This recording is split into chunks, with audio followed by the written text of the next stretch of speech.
Hey guys, MIAMIRAFY, your South FL Realtor. Welcome to my second episode of the MIAMIRAFY podcast show. Now, I want to give you a little quick disclaimer. Number one, I'm not going to be doing a lot of video editing. Number two, it's not going to be a lot of special effects. And number three, no special backgrounds, except maybe my key. That's the only thing that's important. But in the meantime, today I'm just going to go over the as-is contract. And this is helpful for veteran agents, rookie agents, and even home buyers. So basically, I want to let you know that the as-is contract has a lot of contingencies, but if your realtor is not reviewing this with you before you start looking for a house, maybe you should have that conversation with them, okay? This has a lot of contingencies, and also it allows you to get out of the contract if you're not comfortable doing certain parts of the contract.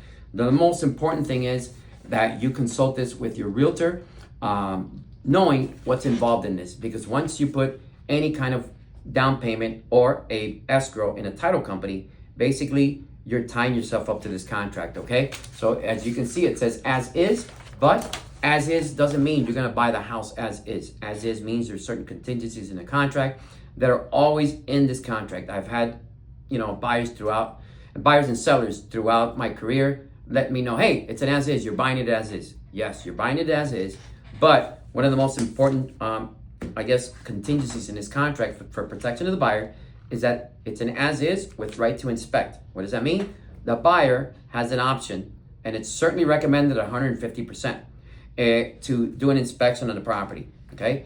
Now, with that inspection, after the inspection is over and the results are given to him by the Florida certified inspector, then the buyers have the option of staying in the contract, not asking for any credit from the seller, getting out of the contract if the results of the inspection are too detrimental to even fix, or like I said before, ask the seller to give some money at closing with regards to the inspection period. The inspection results. Okay.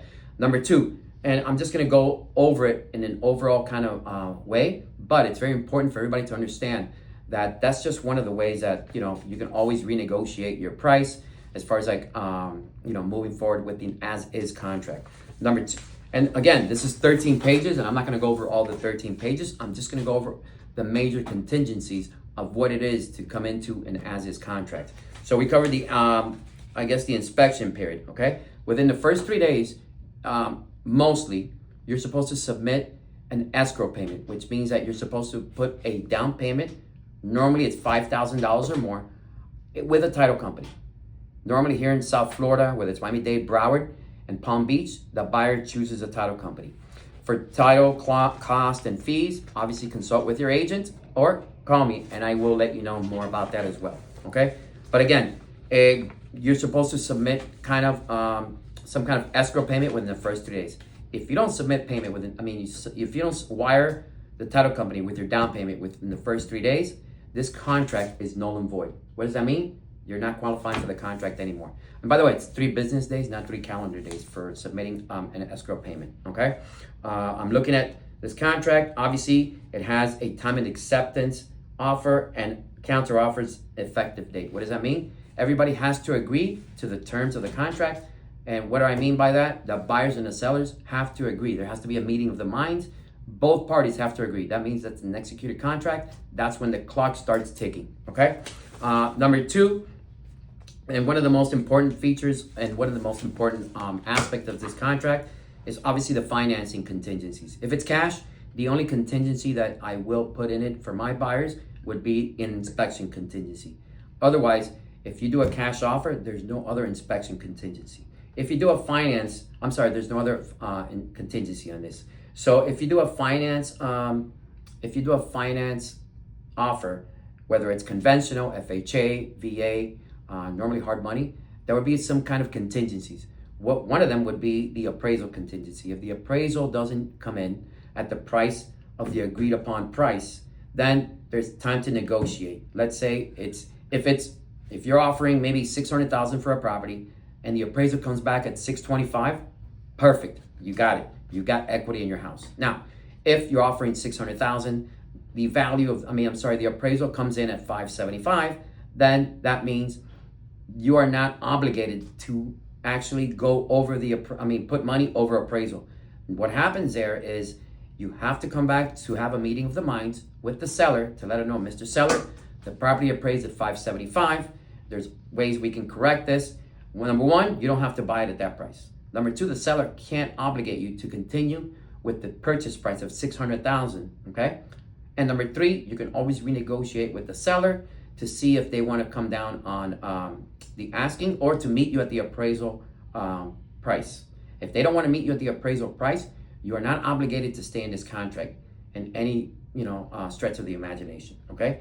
And another one that I'm gonna go over briefly, and obviously, guys, you can always call me to consult with me, or just hit me up with any kind of questions on what you have with regards to a buyer offer. One of the other ones that I have here is the loan approval period. Normally it's 30 days. Aggressive lenders would probably speed up the process, but in the contract it's 30 days. What does that mean? That you will have a pre-approval before you entertain any kind of offer, obviously. And the loan approval means that all your criteria has been rechecked, such as credit, verification of employment, bank statement, last bank statement, and a few other things. And lenders can get into that as well with you. But they're going to check again a few days prior to closing to see if you're still qualified, a good qualified candidate to purchase the home, okay? So with that said, the loan approval period obviously is one that is there as a contingency. Let's say you, by some stretch of the imagination, didn't get informed properly and you went to buy a car during the time you're in a contract for a house. Now you may not qualify anymore simply because your debt to income ratio are not there anymore. So, I always tell my buyers, as of the first day that you're under contract or while you're looking for a house, do not go buy a car, do not lend out your credit, do not co-sign, do not open up any new credit cards, or spend more than, $1,000 on a credit card, okay? Those are just, why? Because you're pre-approved on a certain amount based on your credit, debt, and income. So don't screw it up by going to purchase a car or doing any of the things I just mentioned, okay?